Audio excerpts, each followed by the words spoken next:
Well, hello, DCO Nation. Welcome to another live stream. I'm Chris, if you guys are new, and tonight I wanted to talk a little bit of flounder fishing. I'm going to try to get up the chat box right now because I don't see my chat box. I apologize, guys. I'm still working through some technical difficulties, trying to get all of the settings just right. This is only the fourth live stream that I've had. So again, I apologize for a couple of little glitches, but I'm going to try to work through those. But I want to talk some spring flounder fishing. I tell you, the last couple of weeks, it has really turned on. About 2 weeks ago, I was out and I caught three, four real small flounder. I was in some of the back creeks, kind of at low tide, and I was catching some small flounder on some shrimp. So that was pretty much what I was seeing a couple of weeks ago. Now, fast forward that to Sunday, I went out and it has really changed. I went out fishing with a buddy, Heath. You guys all know Heath.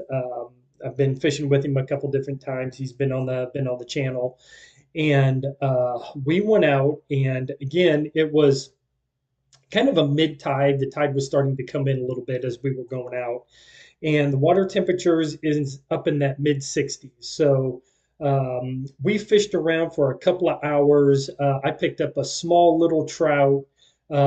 He picked up a nice 16-inch trout just along some oyster beds. And then as we were working towards some creeks, I picked up a little small flounder, maybe 12, 13 inches.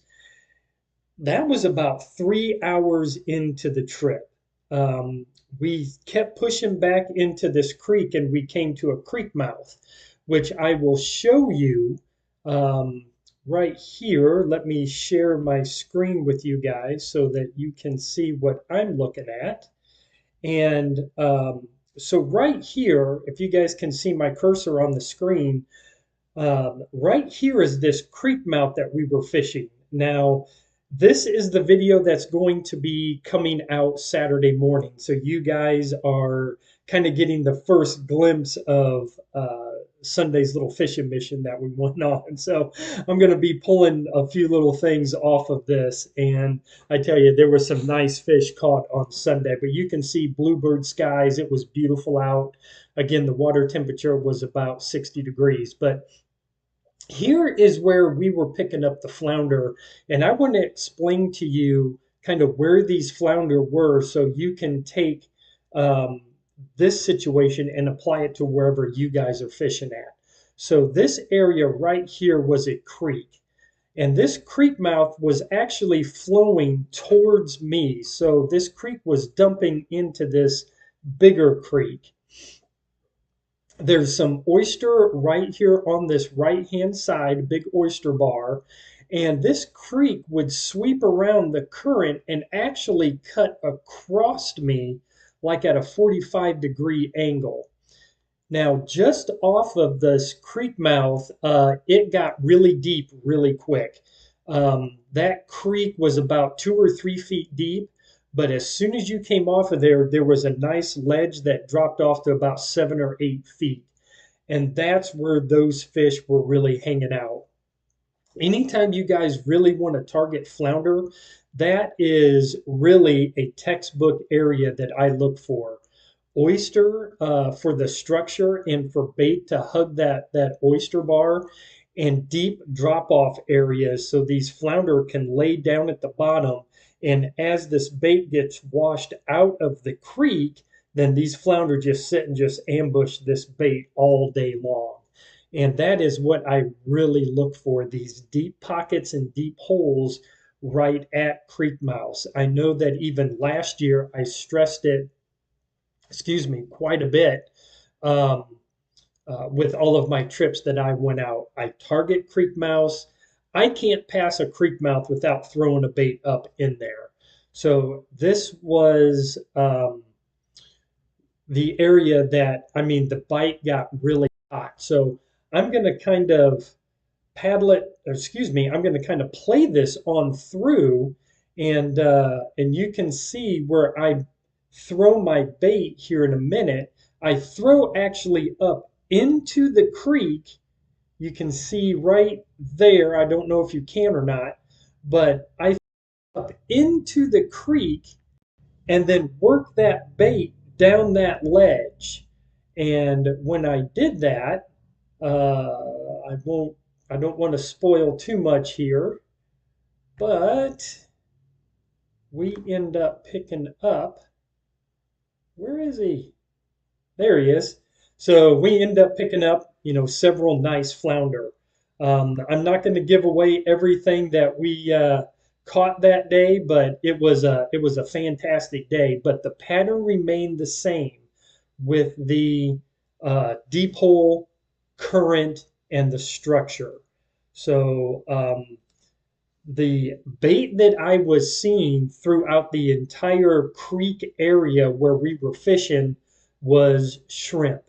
I saw a few little bait fish, small mullet, but it was small shrimp about an inch or two long, just dumping out of that creek. So on that rod, I had a little voodoo shrimp tied on. And so I went ahead and I used the voodoo shrimp. I was just being lazy and I didn't change out that voodoo shrimp. So I was pitching that one up in there. And Heath was using a small little Z-Man shrimp on a Texas eye. So he was throwing almost into that oyster, and that Texas eye was keeping him pretty weedless so that he wouldn't get snagged up in there. So if you guys give me 1 second, I want to see if I can bring up that chat box, but for some reason it's not pulling up for me. I apologize that I can't pull up any chats, you guys. Um, Boy, sorry about that. Uh, Hang on, let me see. Oh, wait a minute. I think I got it. Okay, the chat box is open. Um, I'm going to. Yeah, chat box is open. Okay, I got it up. See, I'm still working through a lot of these things. So, guys, if you have a question, go ahead and throw it up into the chat. I got it up there. And but again, the flounder are starting to move through. So from a couple of weeks ago, we were catching small flounder, and now the this week, the big females are starting to move back in. So we caught some very nice 15, 16, 17, and one really nice fish that I am not going to tell you about. So you guys will have to watch the video for it. But yeah, the big females are moving in. I know that there is a flounder tournament on Saturday in Merle's Inlet. So, these guys really ought to find some pretty big fish up in these creeks. Now, one thing that I know that these guys in these flounder tournaments do is they run all of the main creeks and the main channels. Last year, when I was out during a flounder tournament, I was catching 18, 19, and 20-inch flounder up into these creeks. These guys in these boats cannot get up into the creek. So this is absolutely made for kayak fishing right now. So if you guys can get up into these creeks, these fish are really starting to push back into these creeks and getting off of the main channels. So get up in there into your kayaks, pitch around shrimp, and any small bait fish profile is what I have been seeing. This weekend, it looks like I've been checking out the tide charts. This weekend, it looks like low tide is going to be somewhere around 1 o'clock or so. I love fishing the low tide, so I'm going to try to be out, you know, 2, 3 hours before low and fish a couple hours of the incoming tide. So I just really like the way that it concentrates the fish back into the creeks.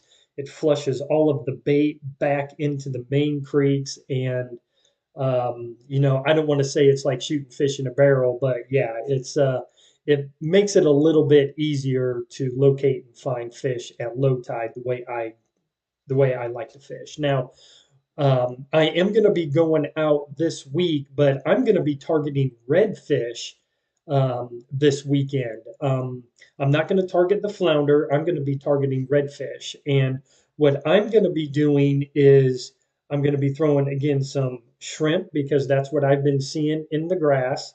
And I'm going to throw the Z-Man kicker crab. And I'll rig that one weedless. And I want to start throwing that up in amongst some grass and around some oysters. And at low tide, on these big mud banks, I want to drag that kicker crab almost like a little fiddler crab coming off and let these redfish come and find it. So that's pretty much what I'm going to be targeting this weekend. I'm hoping to get on a nice redfish bite. The trout are also still hitting. I've been getting some good reports and some guys pulling some really nice trout in. Those of you that may have just come into the chat a little bit late, I was fishing with my buddy Heath on Sunday, and he picked up a nice 16-inch trout early in the morning.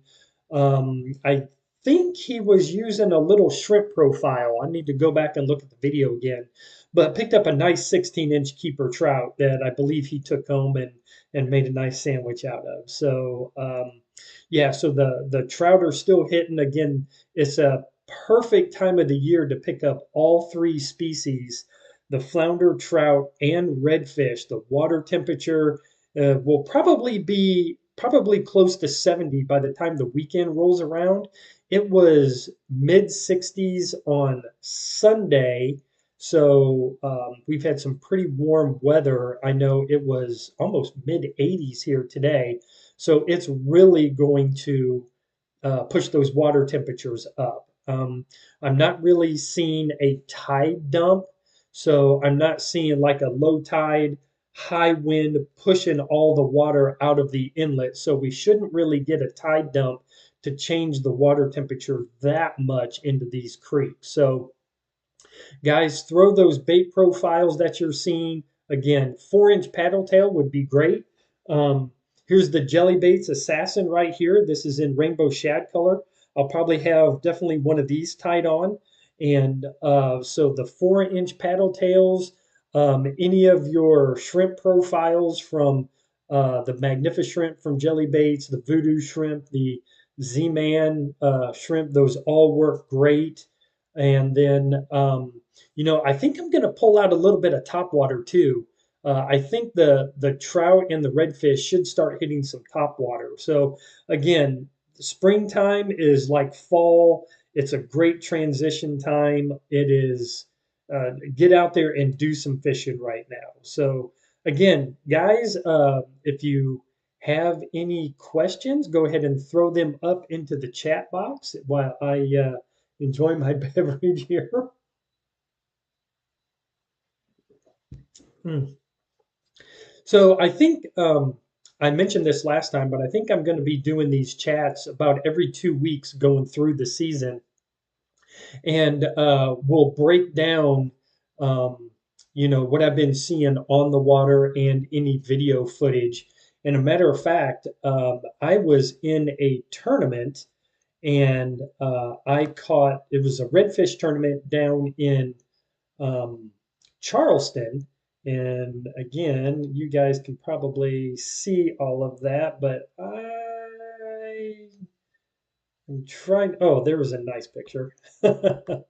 Yeah, so I picked up a little redfish off of a dock. I'm sorry, I'm trying to do two things at once here. Um, Let me see. Yeah, so that's my intro. But I was down in Charleston for a redfish tournament, and I didn't do the best. Matter of fact, that's the fish I caught, um, but it was not allowed because I had my hand on the fish, which is not allowed. So when you're submitting a fish on the board, you cannot be holding down or pinning down your fish when you did that. I did that. I didn't read the rules. That's on me. So he was denied. But I only caught the one little small redfish, and he wasn't going to get me anything anyway.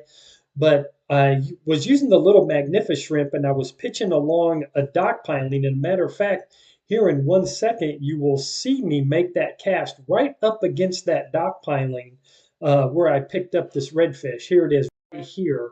So here's the dock piling um, right here. And I mean, I threw it and I bumped the dock piling when I made that cast. And he was sitting right on that. So there's the fish right there that I picked up with that magnificent. So, again, the redfish are hitting right now, and they are looking really, really good. All right, let me pull that back down here. Okay. Again, guys, if you have any questions, let me know. I may, cut this a little bit short if you guys don't really have any questions. But I'm just going to kind of roll back over it one more time. So if you guys are heading out this weekend doing some flounder fishing, um, look for the creek mouths and any creek mouths with a big, deep hole out front. Always look for your structure. Look for um, oyster bars. Look for the deep holes, that structure. Grass lines. I have picked up flounder down a straight grass line, and then all of a sudden there's just like this clump of grass that just kind of sticks out. And I have caught flounder like right behind that. So, look for any type of oddities, anything that is a little bit, I'm, for lack of a better word, ambushy, because that's what these flounder do. They will hide in these little bitty areas and just wait for bait to come around. So if you can start thinking like an ambush predator, you're going to be in a lot better shape. So again, guys, creek mouths, deep holes, and make sure that you're on the bottom. Make sure that you're using enough weight on your lures that you are on the bottom. So, these 7 foot deep holes, make sure you're using a quarter or maybe a 3/8 ounce jig head or a bucktail, and make sure that you are on feel everything. That's what they're looking for. So, guys, I really appreciate each and every one of you and appreciate you jumping on here. It's going to be a little bit short tonight, but I will see you guys in 2 weeks. And so if you jump on my Facebook or Instagram, that's where I usually put out my timeline for these live chats. And again, I'm still working through a little bit of glitches here and there. I think I'm getting a little bit better. But hopefully, as I get into this a little bit more, the quality comes and we don't have as many glitches. So, again, guys, thank you very much. You guys can reach out to me anytime you want. Again, Instagram, Facebook, it's all under Dead Calm Outdoors. You guys can shoot me a message. I answer all that kind of stuff. And my new video will drop 6 a.m. Saturday morning. So give that a little watch and let me know what you think. And so, guys, enjoy the weekend. It's going to be beautiful. Get out there and tight lines.